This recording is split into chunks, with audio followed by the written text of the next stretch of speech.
Just a half-hour high-speed train ride from the southern Chinese metropolis of Chengdu lies a verdant wonderland of historical and spiritual significance. Qingcheng is the holy mountain of Taoism. The entrance gate itself is something to behold. And then the ascent begins. Unless you've got your own transportation, 很舒服吗？ there are several hours of Stairmaster ahead. Luckily, there's food and refreshment along the way, including pathside vendors selling raw lotus roots. 很好吃，อร่อยมาก very tasty.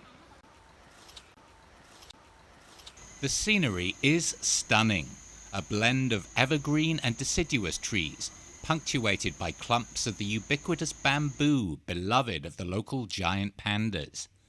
The mountain boasts 2,500 different kinds of plant, including the rare dove tree. It's a breath of fresh air after China's smog-choked cities. There's a high concentration of negative hydrogen ions here, a beautiful place for an aerobic workout. Qingcheng Mountain is not only a picturesque getaway, it's also the center of one of China's great historic religions.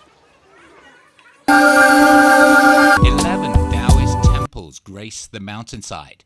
Legend has it that some date back to the time of the Yellow Emperor in the 3rd century BC. They're series of symmetrical terraced courtyards, less golden than their Buddhist equivalents, but rich in history, splendor, and iconography.